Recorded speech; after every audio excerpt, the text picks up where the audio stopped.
Welcome back, everyone. I'm Jay. He's Maddie. This is Yankee and the Brit.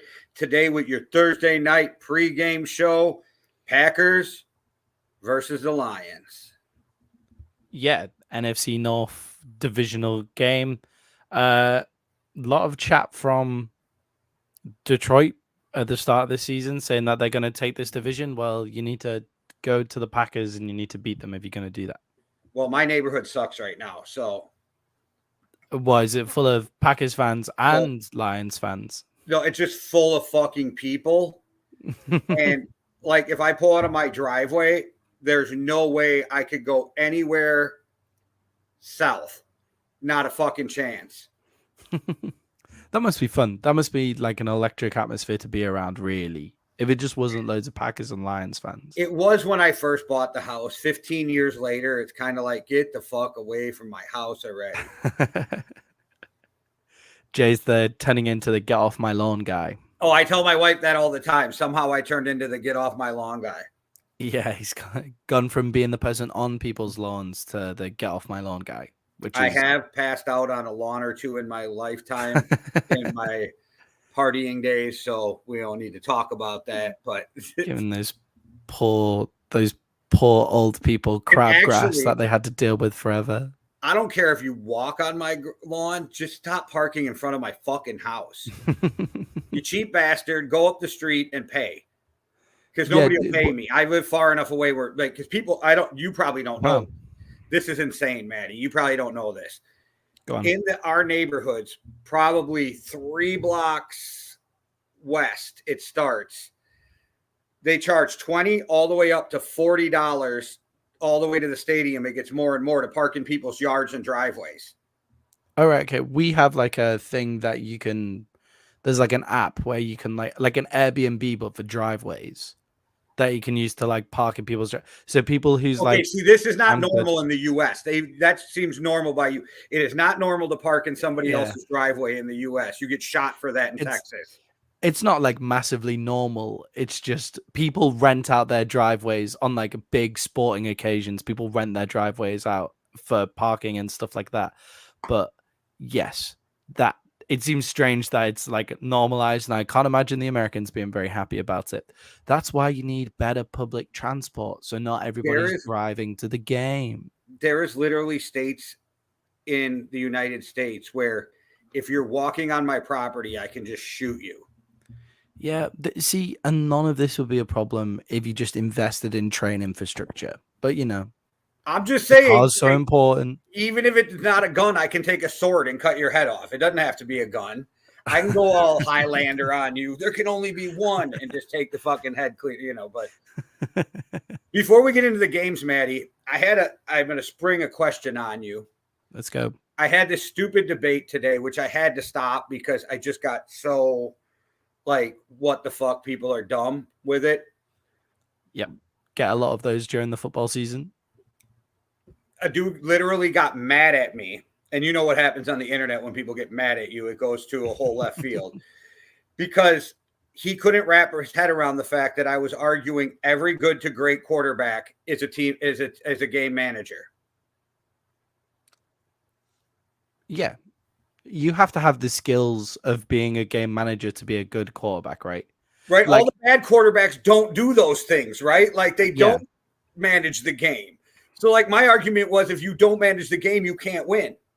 Yeah, I guess his argument is people like Brett Favre, who like they don't look like they manage the game, but they're clearly managing the game to some extent, right? Like Brett Favre is kind of playing out of nowhere and stuff like that and doing all these crazy things, but to win a game you've got to manage the game at Tom Brady won 7 rings managing the game, and my argument was that's down and distance, that's managing the clock, that's knowing situational football, that's like knowing like the down, like you gotta not okay, let me reset. You can't let the defense get back on the field too quick. You have to make sure that they get a rest, even if you don't score. These great quarterbacks understand all of these things and manage the game. These bad quarterbacks, I would argue, one of Zach Wilson's worst qualities is that he can't manage the game.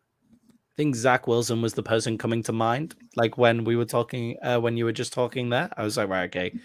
I imagine Zach Wilson's name is going to pop up. Well, this whole thing started because they're like, Brock Purdy's just a game manager. And I was like, every good to great quarterback is a game manager. You see, I thought it was going to be you fighting in defense of Kirk Cousins as the game manager. Kirk's not the greatest game manager. He's not. He's just average as a game manager. There's situational football that he could do better at.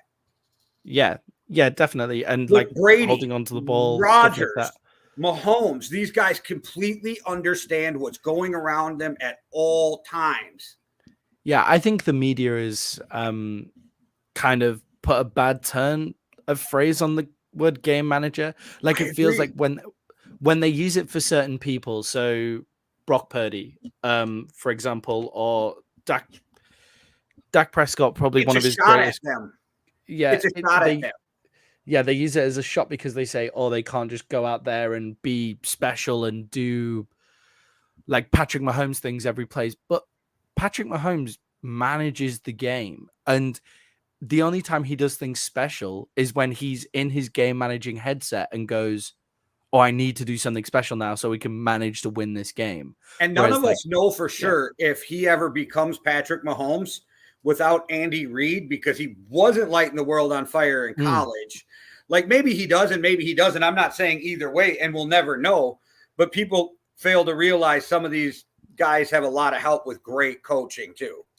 Yeah, could it be the next Bill Belichick, Tom Brady argument? The Patrick Mahomes, Andy Reid, Andy Reid's argument as well.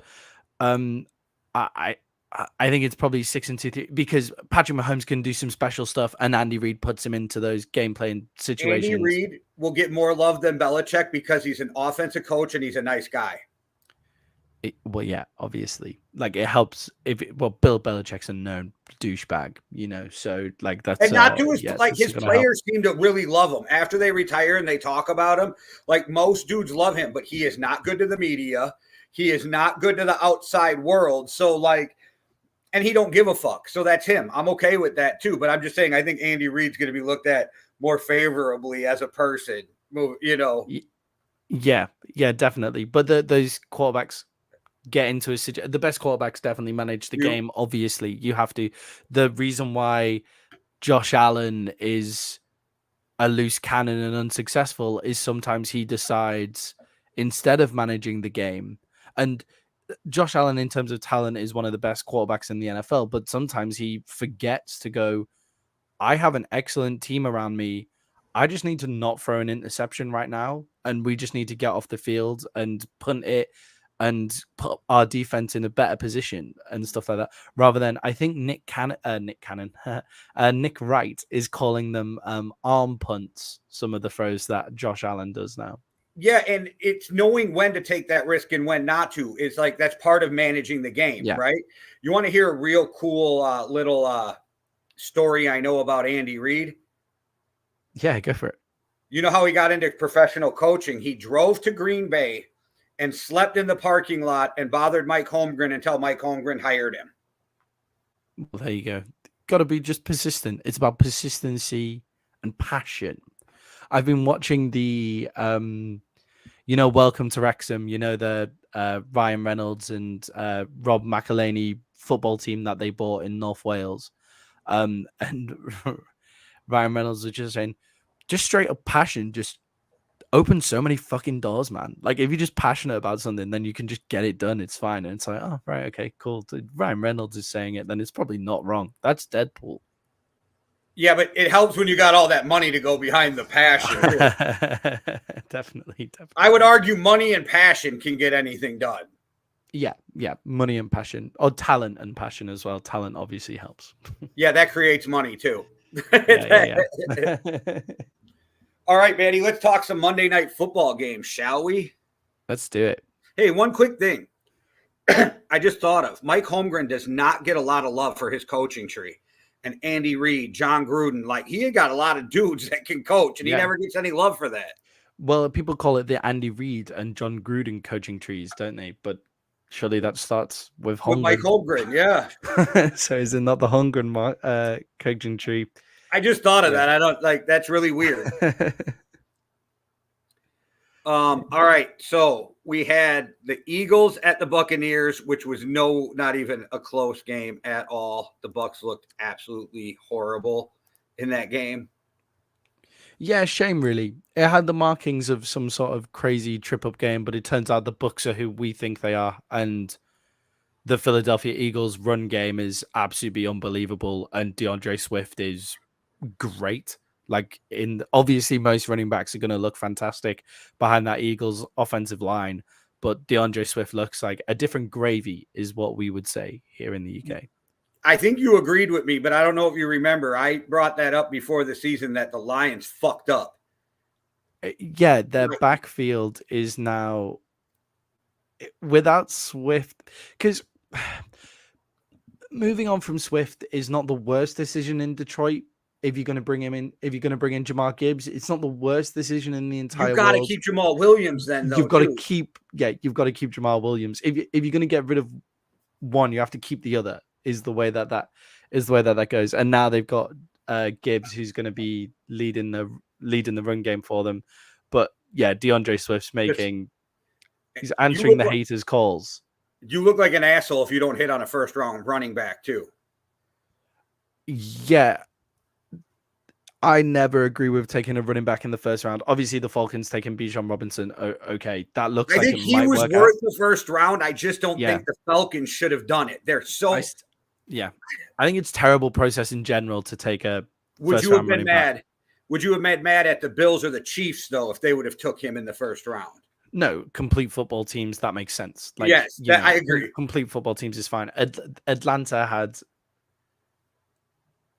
have a great running back room anyway, but obviously Bijan Robinson is a step above Tyler Algier. So, okay, Bijan Robinson, fine, do that. Jamar Gibbs, it's just a weird pick for me. I thought it was weird at the time. It's not what I would have done during their position. They have other spots like pass rush, like somebody opposite Aiden Hutchinson in the pass rush. I can't remember who the top D-end linemen were when we were going through the draft stuff, but Aiden Hutchinson with another pass rusher on the other side would have probably made more sense than a running back, while you also had DeAndre Swift, and like their running game was one of the best in the NFL last year. So it's a bit crazy to do that. Yeah, but Swift is looking menacing behind the Eagles offensive line. They tore it down to build it back up when they could have built something else. And we'll get to them in a minute, but Hayden Hooker might end up being a bad draft pick too, because looks like you're going to have to extend Goff. Like he's just playing. And, but yeah, I was so, even with the 2 turnovers by Jalen Hurts, the 2 interceptions, it's never felt like Tampa was in that game ever. Yeah. On Jalen Hurts, who is he this season? Because I think we're going to talk about the NFL quarterback rankings in regards to Tua and Patrick Mahomes swapping over a bit later on, but Jalen Hurts is still at 5. Like in the rank, has Jalen Hurts played like a top 5 quarterback so far this year? I don't think so. Like no, but I'm also giving him a little leeway because it's a weird stat. Jalen Hurts has had a different offensive coordinator every year since high school. Oh, wow. Okay. Every year since high school is pretty intense. It's insane. This poor kid, it's insane. Yeah, that's pretty wild. And Baker Mayfield has had like more head coaches than years in the NFL. Yeah, yes. Yeah, some of that is down to being moved around teams, but some of that is down to being in Cleveland where they do that kind of thing as well. Like that the Freddie Kitchens experiment is wild and insane, and just the Cleveland Browns being the Cleveland Browns classic them. In terms of Jalen Hurts though this year, like yes, obviously different offensive coordinator, very difficult. They have had the preseason to work it out, like as well. And AJ Brown had a big day. I think he went for 137 yards in receptions. I think Jalen Hurts threw for 277 with 2 interceptions and 1 touchdown as well. So not by no means a bad day. Is it a top 5 in the NFL kind of day? And what I feel is missing is the inevitability of the Eagles offense. I think that's what's missing. Like in a game where Tampa were nowhere near them, only putting up 25 points is not the Eagles that we thought we were getting. So the Eagles, I feel like, were inevitable last season. Like they were inevitably gonna chew up 3/4 of the second quarter, go down and put down a touchdown at that point and just like mow their way down the field. But I haven't seen that so far this year. But good win for the Eagles, and obviously go top of the NFC East with the Dallas Cowboys loss as well. So yeah, would have been easy to trip over after the hype of Dallas Cowboys losing as well. Yeah, I still feel like the Eagles will figure it out, and in the second half of the season are going to be another monster team nobody wants to see. Yeah, and obviously Bradbury coming back into their secondary made their secondary immediately look more solid, because what have we been saying so far? You can throw on the Eagles. You can definitely throw on the Eagles, but Bradbury was back with is it Slay, their other corner as well. And it wasn't on Baker though. Again. The whole thing, because there was a lot of drops. Them drops were like, what the fuck, Mike Evans? You were just having a bad game. Because to me, Mike Evans is a Hall of Famer. Yeah, so very surprising drops as well, considering the week before I think he was the highest scorer in fantasy points with over 150 yards or something. But this time he had 5 receptions for 60 yards, 1 touchdown, which isn't crazy. I think he had three drops at least, too. I'm trying to see if I can see his targets.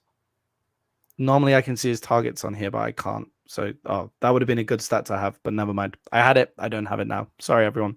But it felt like he made a lot of drops. You're right. It felt like he was targeted a lot and didn't make the big plays that he was making the week before, which could be an indictment on Baker being like, does he need Mike Evans to be good, but also Mike Evans catch the fucking ball. Like,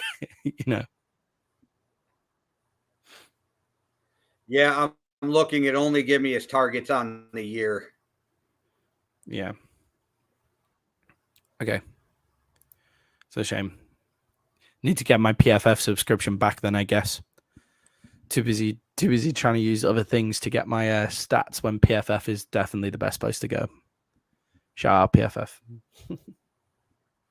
Shout out Sam Munson, and that Hawkinson trade was a push. Just saying. Anybody who plays fantasy is the number 1 tight end in fantasy right now. It was so funny that he took that back. So after we made our podcast about that, he took that back like 2 days later. Obviously, I don't think it was anything to do with us, but he explained it on the podcast saying, I made it a push because of this. But then he basically went, I fucked up. It shouldn't have been a push. I was saying some stupid shit. I know, but I just like that I could still me, take a shot here and there. A whole year I put up that Justin Fields stat. So, I'm petty. Yeah, it's not looking. If anything, Justin Fields is looking worse, but we can talk about that another time as well. I imagine we'll talk about that on Sunday. Yeah, I didn't know that regression. That's even yeah. Yeah, I didn't pick the regression. Baker Mayfield had a bad day too, though. He went 15 of 25, 146, 1 touchdown, 1 interception. Yeah, but the Tampa's running game is what suffered the most. Tampa's running game has been dreadful for a long time, but going against that Eagles defensive front, your run game better be solid, because they're going to come after it. And once the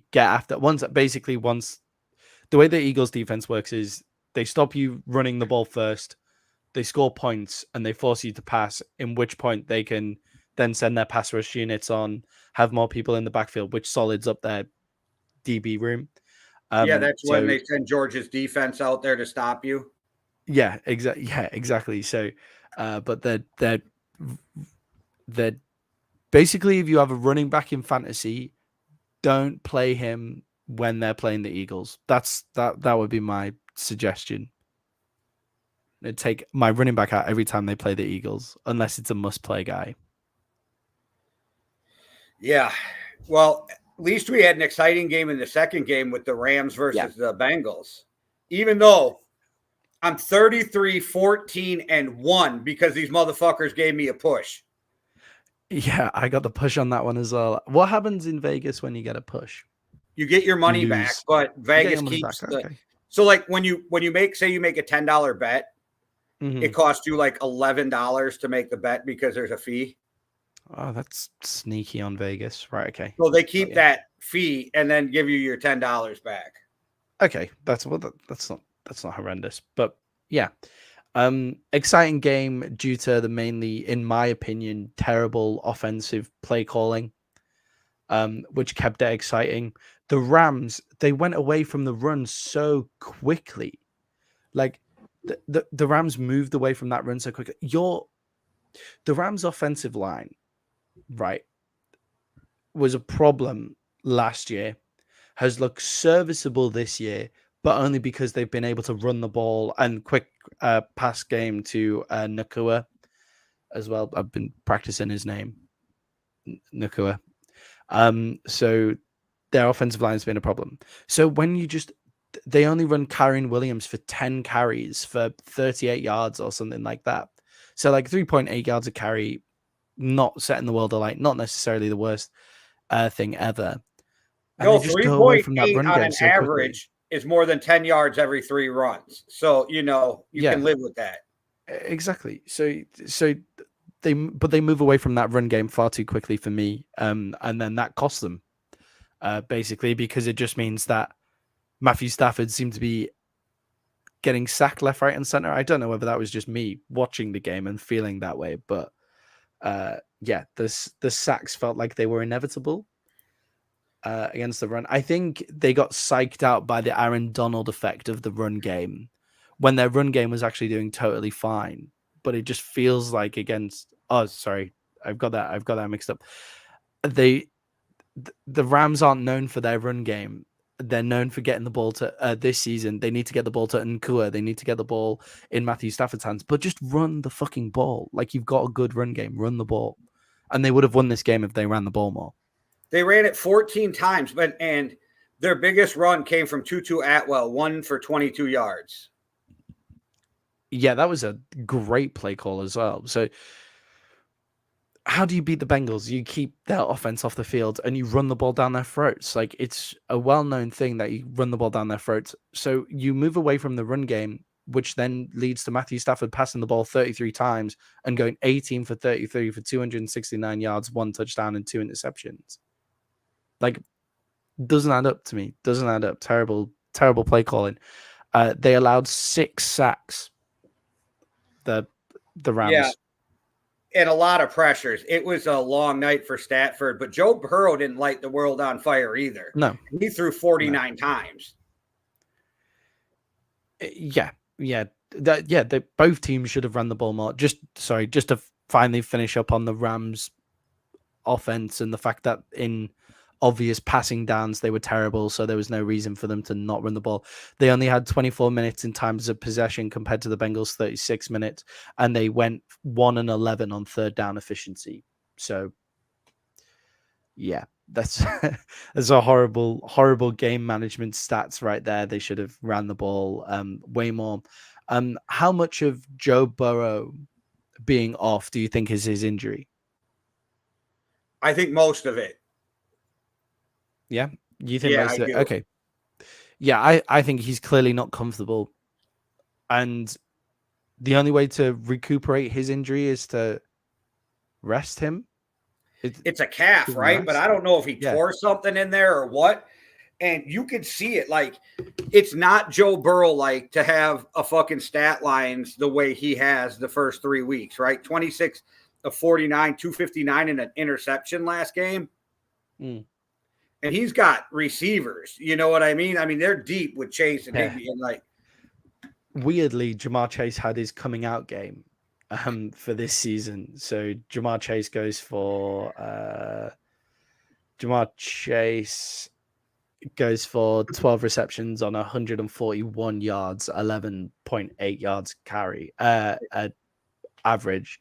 So Jamar Chase has arrived for this season, but on a day where Joe Burrow throws 49 times, only completing 26 for 259 yards. Like, Explain that to me. You know what Justin Jefferson calls that? An average Sunday.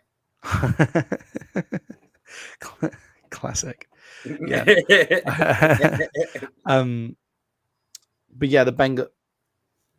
I think that's an upsetting performance for the Rams because the way that they've started this season was very promising, but to only score 16 points in that game might be very deflating, and it keeps the Bengals alive. So they went 0-2 last season. They're now 1-2. It keeps them alive. However, they just don't look good, and none of the offensive side of the ball looks connected, and the defense is okay. Yeah, I was really mad that McVay didn't just kick the field goal and then try to go for the onside kick, so I won that fucking game. But okay, whatever. Fuck you, McVay. This is the second time he's done something to kill a point spread this year, too. Yeah. It's crazy not to go for the field goal to tie the game, right? Like, is it not? You go for the field goal to save that time to kick the onside kick to try to get that touchdown. I get what he was thinking, but if he'd have done it the way I wanted him to, I wouldn't have that one push sitting on my record right now. Have to hold the push as well. Have to always remember the push. Because how many pushes are you going to get this season? So you're going to have to remember that push the entire time. That's it. It becomes a pain in my ass. You got it. Yeah, it's a third number that you have to say when you're reading out the stat line, Jay. A third number. It's poor efficiency, like their third down offense on Monday. Yeah, that was 1-11. It was kind of an exciting game for as shitty as it was, though. It's weird. Yeah, I mean, I never mind a defensive tussle. Like, not to take anything away from both sides' defenses, they were totally fine. But it's just like I've been saying, we forgot that Sean McVay is one of the best coaches in the league, and he then forgets that he can run the ball in a play calling aspect. It's not, you don't want Matthew Stafford doing that, do you? Like, ideally, the Rams don't have him thrown for 33 times when they only carry the ball 13. Yeah, run the ball, play defense. That's kind of like the key there.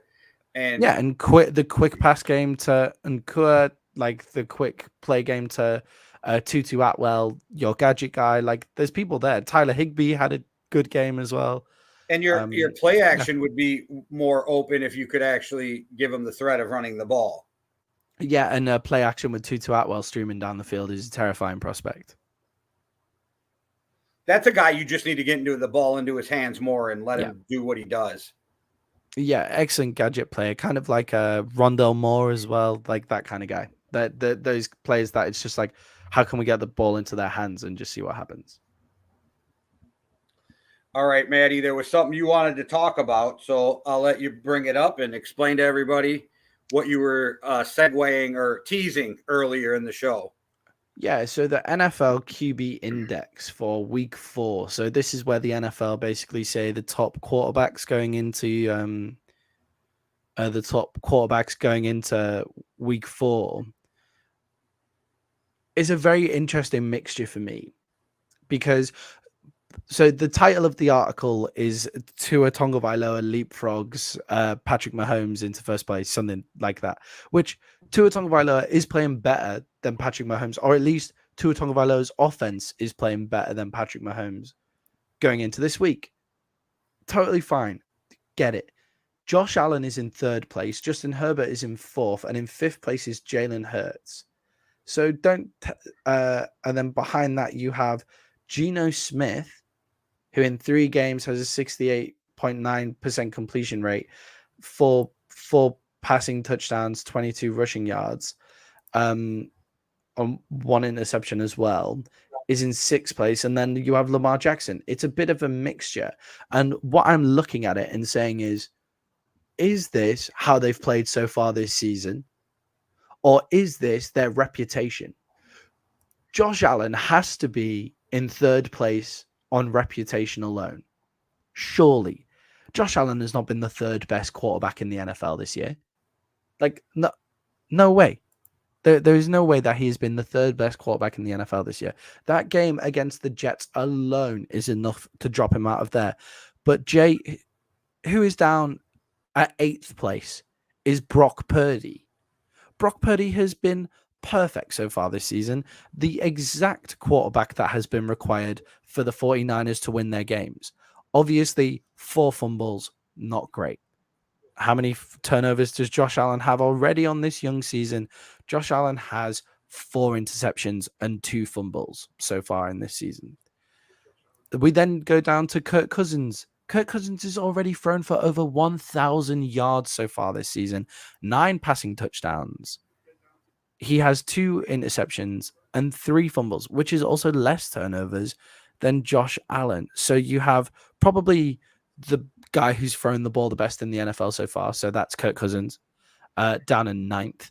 And you have Brock Purdy at 8th, who's playing the perfect style of quarterback play. And then Dak Prescott as well, worth a shout out. Dak Prescott is down at 13th, which puts him behind Joe Burrow.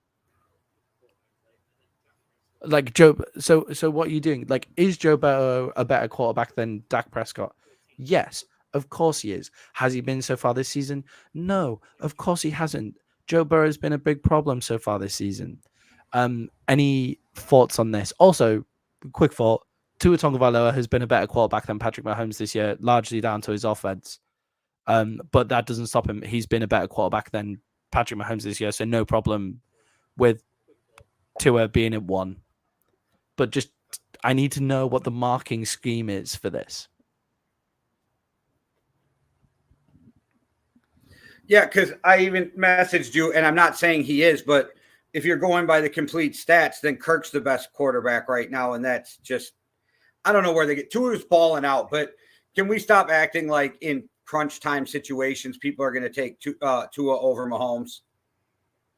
Yeah, exactly. So it's more so. Patrick Mahomes is a better quarterback than Tua Tagovailoa. That's so obvious. But what's your grading strategy from this NFL.com? What is this? Like, what? How does the grade work? Because if it's right, Jay, who's your top 3 for quarterbacks so far this year? Your top 3. It's always going to start out with Patrick Mahomes. But like for actual gameplay so far this year. So like, if we're just going for this year, 3, even though they're 0-3, Cousins is in the top 3. Yeah, if we're just going off gameplay so far this year, so no, this is the first season of the NFL. Fuck, man, it's the Mr. First season of the NFL. I don't know. Do you have your 3, and then I'll give me a little chance to think here. Tua, Kirk, and Brock Purdy is probably playing the best ball for his team to actually win the games so far this year. That's my top 3. Let's see if I've missed someone stupid. Obviously, Pat had a pretty great game against the Bears. So as odd as it sounds, maybe Justin Herbert instead of Brock Purdy.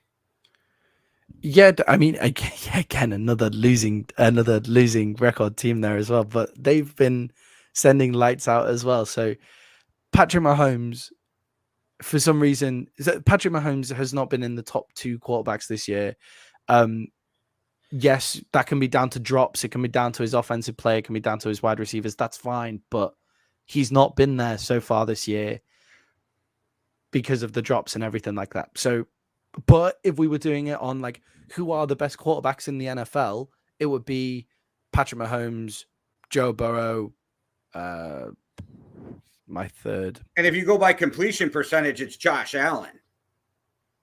Which is a weird. It'd be Justin Herbert, then Josh Allen. Yeah, which is a weird thing as well. But then you've got to take turnovers into consideration. So Josh Allen's already an absolute turnover fiend. Well, then you could put Lamar in there with the 73.3. I'm trying to figure out what they went by grading. I'm going through this as you're talking, and I can't figure out where their grading is because they didn't just pick something and go with it. So this has to just be all opinion. Yeah, and the opinion doesn't make sense because the opinion either their opinion is Tua Tagovailoa is a better quarterback than Patrick Mahomes right now, or they're grading it off how the season's going so far this year on stats. But then Jalen Hurts wouldn't be 5 and Josh Allen wouldn't be 3. Okay, so I would argue that who wrote this? 13, 12. Okay, let's just do the names instead of the numbers. Dak Prescott, Joe Burrow, Trevor Lawrence, Jared Goff, Kirk Cousins, all are playing better with the 49ers than Purdy would be if they were their quarterback. And I like Purdy, but like, how is Brock Purdy above everybody? Is it because of the wins? If that's it, then cool. But it's not the completion percentage. It's not the passing yards. It's not the touchdowns.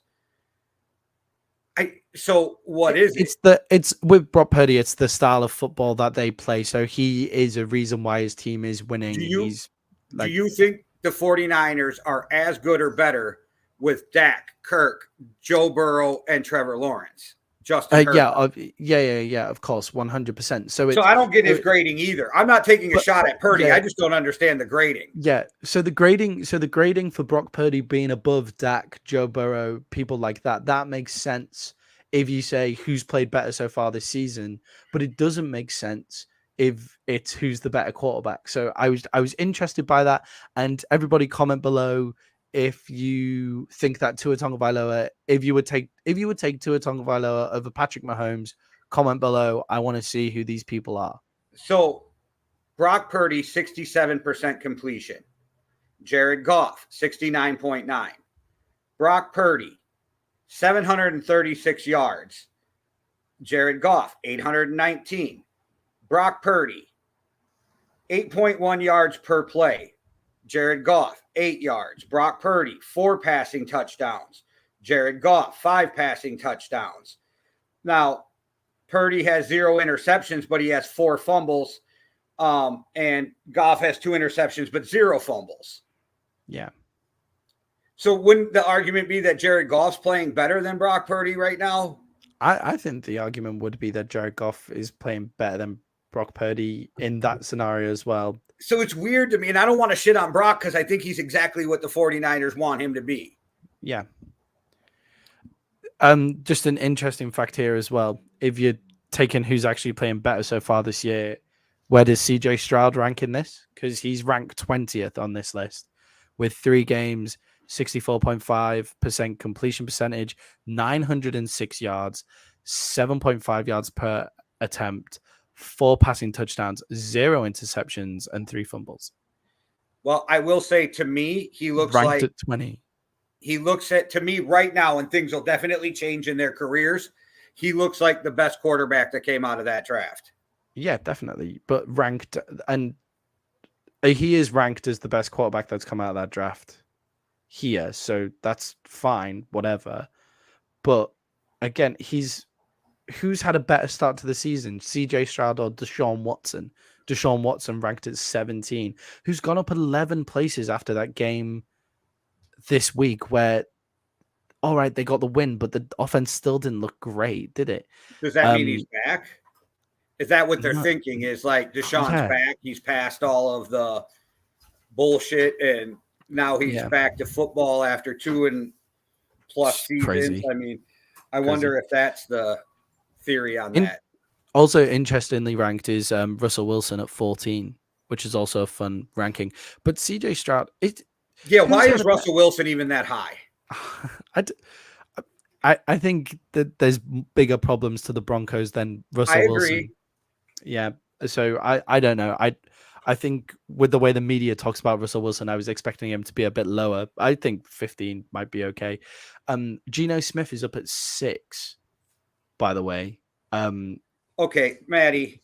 CJ Stroud is thrown for 200 more yards than him. Just putting that out there. If you want to see how crazy this list is, go compare 15 and 16. Yeah. Jordan Love, 53% passing completions, 655 yards, 6.8 yards per game, 7 touchdowns and a pick. Matthew Stafford, 60%, 900 passing yards, 7.2 and 2 touchdowns. Like, Matt Stafford's outplaying him, but he's above him.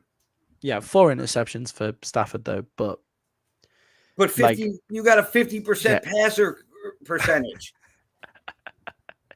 Yeah, that's pretty crazy from Jordan Love to only be completing 53%. Baker Mayfield's 18. He's got better stats than Jordan Love. So why is Jordan Love ranked high? Like, this is the deeper I go, the more confused I get.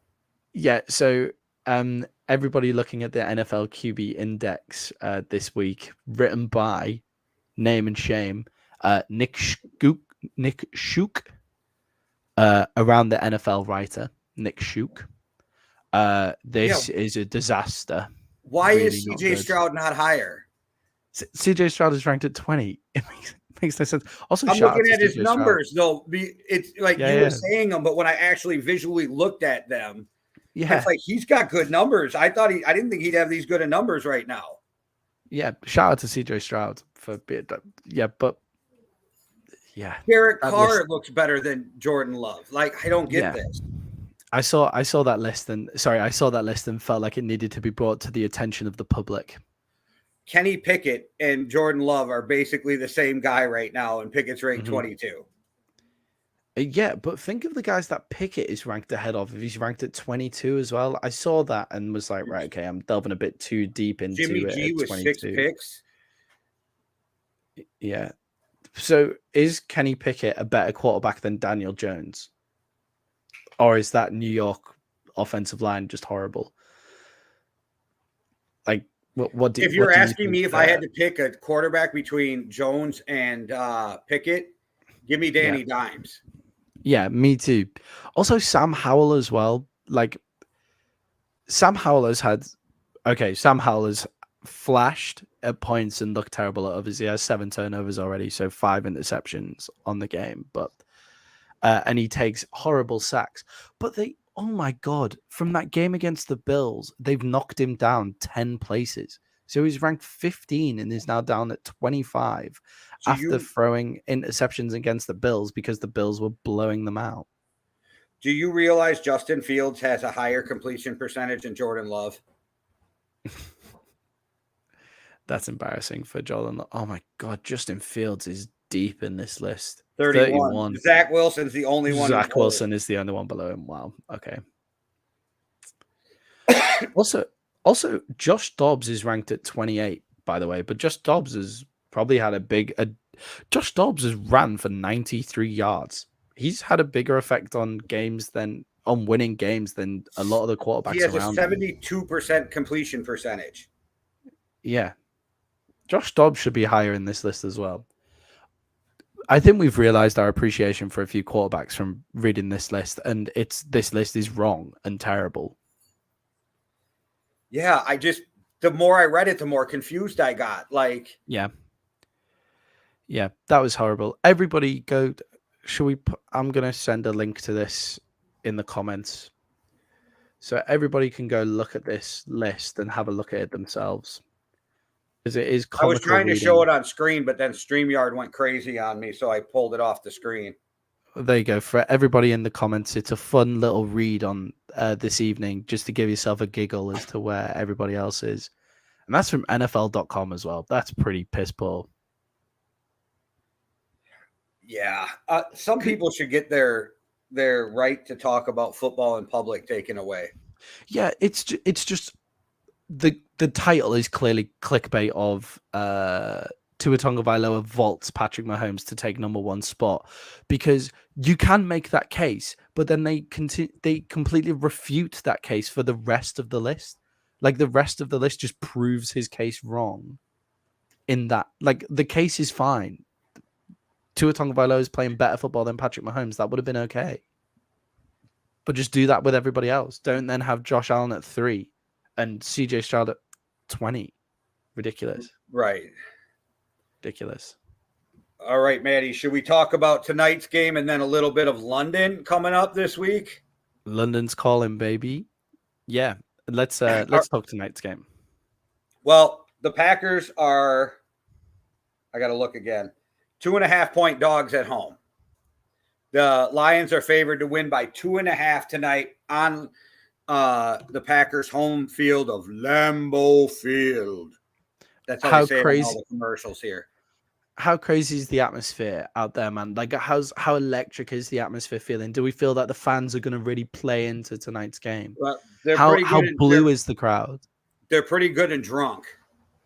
Good and excellent. Well, that can only be a good thing. You will never bring a big enough fan base to Green Bay to outside of Green Bay because Green Bay season tickets, there's a waiting list for like 15 or 20 years to even get them. Right. Okay. So the stadium is not blue, is what you're telling me. It will From never be the other team's color majority. Like you go to some stadiums and they out like the Steelers all Oh, by. That'll never happen yeah. in Green Bay. I wanted to we can react to that on another video. I've got a really interesting photo for us to react to for that talk as well. Obviously, it comes from from LA. So yeah, but Rams is the Lions is 2.5 point favorites. I think they're pretty I think they're pretty good for that. They're 2.5 points better than Green Bay, right? This makes them 5.5 points better on a neutral field. Like I know Lambeau is a fortress for Green Bay, but I think the Lions' defense has looked relatively solid. The offense looks like it could be ticking over, and they have the best quarterback on that field today by a decent margin. Who would have thought that?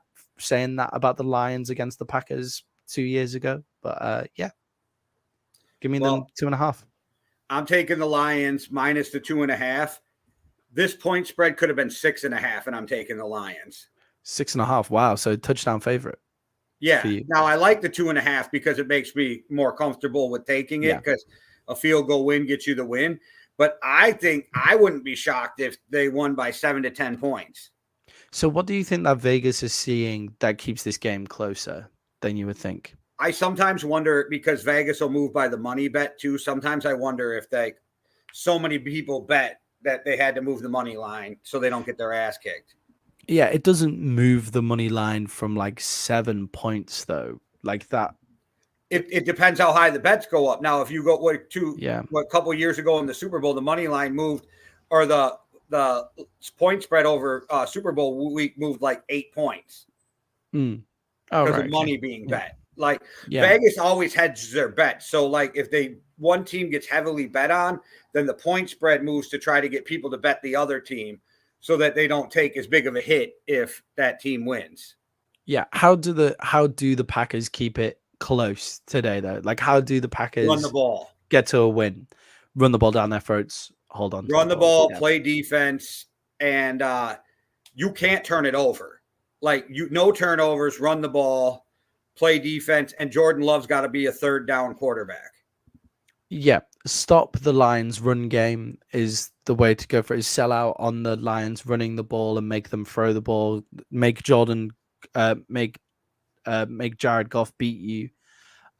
Is a good way to do it. But I mean, when you've got Amon-Ra St. Brown, who a lot of trade love coming my way for Amon-Ra St. Brown, by the way, this week. Like people really keen on Amon-Ra this week for trading purposes. But yeah,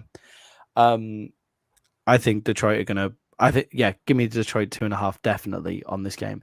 Jay, what's it like to be from Wisconsin and not drink? By the way, this thought just came into my head. Well, and it's funny because I grew up with my parents owning a bar too. But yeah, I don't know. I'll tell you this: whenever my kid leaves my house on a Sunday or my wife goes somewhere, the one thing I say to them is, "Be careful. Remember all the drunken idiots." Yeah. Wisconsin is known for drinking. It's probably one of the number only one US state for drinking.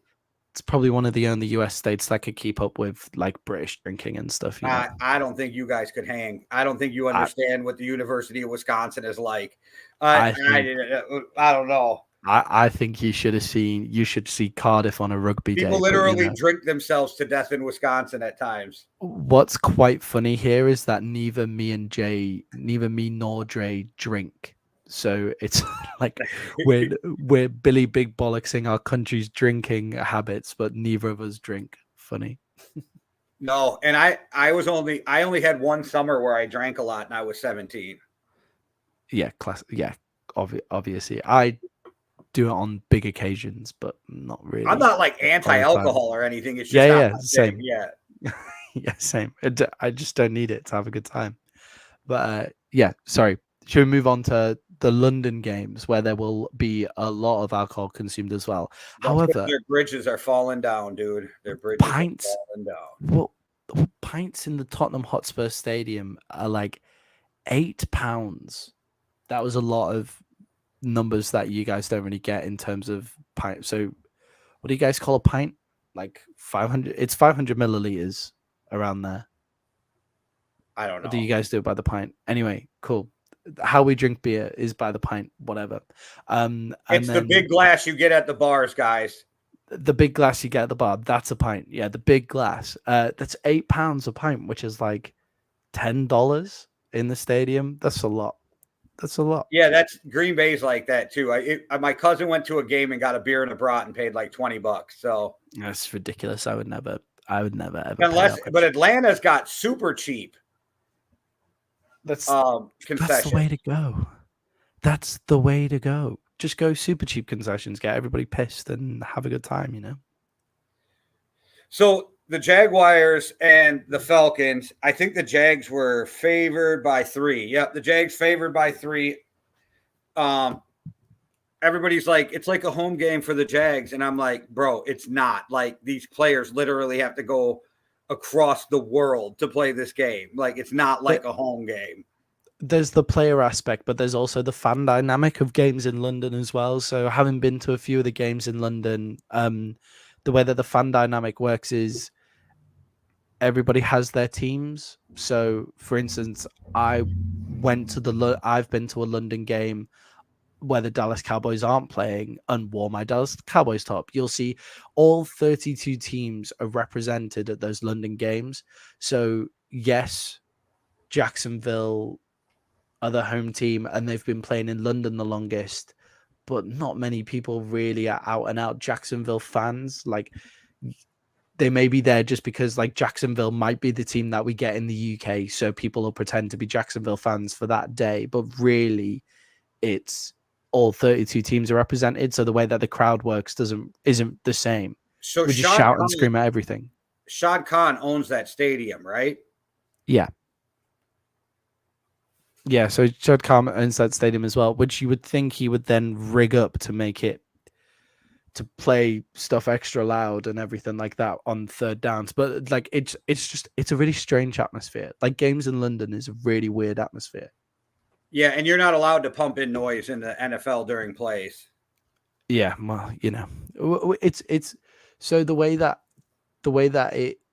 it feels is very disjointed, like from the football, if you get what I mean. Like nobody, like people are there to just watch American football and just see what it's like, because it's not like, because when we watch it on TV, it's the ideas of the ad breaks and stuff and the breaks that you guys have, we don't have. We get commentary during those ad breaks still, like our guys break it down, like break down what's happening in the game, like all of that kind of stuff. They take us around the NFL because we just hate that many ads.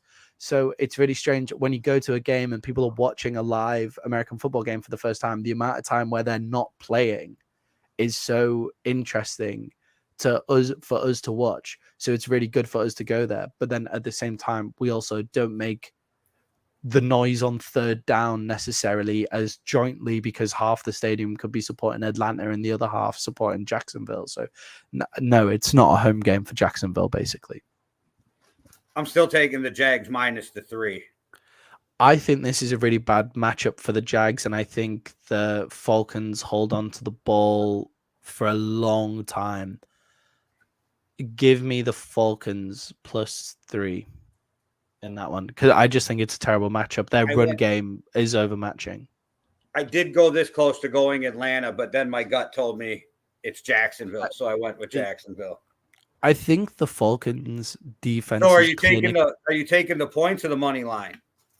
I'll take the points, but for my pick, the Falcons are going to win. But for the only reason it's weird for me on a 3-point spread, I like to take the money line, is just because sometimes you're looking at a push, and I'm like, just give me the fucking money line. Yeah. No, give me the points. But I also think that the Falcons defense is clinically underrated. I think it's one of the most improved defenses in the offseason.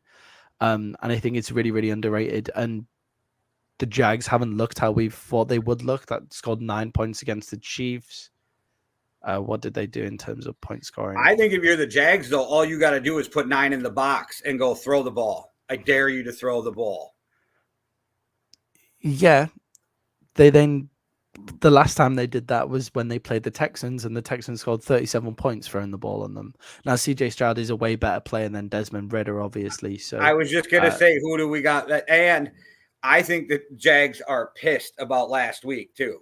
yeah, they should be pissed. They were terrible. So, I think this is a bad matchup for them. I think the Falcons can run the ball with most teams, and I think that the Jags offense is really unreliable right now. But I also wouldn't be surprised if the Jags blew them out. So yeah. All right. Well, you guys, we'll get out of here so you guys can get ready for tonight's game. You'll see us again Sunday when we break down the whole week's or the rest of the week's games, and we'll see if Maddie and I were right or which one of us was right and which one of us was wrong on this London game.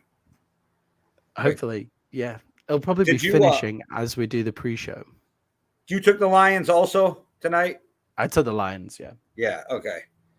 I was just making sure I know where you're at. Like, there's this weird thing. Like, I fucking love Maddie, but I get weirdly competitive. So, like, if we take something opposite, I'm like, fuck that. I want to beat him. Jay actually remembers what I take quite a lot better than I remember what I take a lot of the time. That just means I'm such a big asshole. I kind of do these and then I forget like what I've picked until like after when I go, oh shit, that was really wrong. But that's why I don't bet. Well, all right, guys. Thanks for watching. I hope you enjoyed tonight's game. And as always, I hope the Packers lose. If there was a way to wish both of these teams could lose, I would do that. And as pessimistic as I was the other day, Maddie, it did dawn on me after we got done doing the show that the Lions lost 7 of their first 8 games and almost made the playoffs last year. The Vikings are only 2 games back in the NFC North. Right. Like, and the Lions lost 7 of 8 games and almost in the beginning and almost won so the Vikings are only two games back and still have all of their division to play. Is like that's a good place to be, really, isn't it? Yeah, I was just in my feelings, but I'm so pissed off that I'm not saying they should be, but they could be 3-0 and they're 0-3. Yeah, they kind of have to win this week. If they don't win against Carolina, then I say you just tank the whole fucking season. Yeah, just burn the whole thing down and start again. Well, I just wonder if Adam Thielen gets like 9 for 150, how people are going to figure out how to blame Kirk Cousins. Adam Thielen is putting up fantasy points at the moment, by the way. Like sitting on my bench, he put up 20 points. Yeah, but they're going to figure out how to blame Cousins if Thielen goes off. Vikings fans love to blame Kirk Cousins. We were actually rated the second dumbest fan base, or voted the second dumbest fan base in the NFL. And I'm in all of those groups that might not be that far off. Second dumbest fan base. Nicest facilities for the players, though. So that's good. That's nicely. You guys were voted the dumbest fan base. So I didn't even need to ask. I knew that we were the dumbest fan base. This is why we do this show, to bring balance to both of our fan bases. Yeah. Hopefully get some like rational thinking involved. Yeah. Somebody needs to put out the information to balance out the force of the Vikings and the Cowboys fan base's idiocy. You're balancing out Florio and I'll balance out Skip Bayless. How does that feel? And sometimes I feel like leaving all of those groups after reading what people put in there.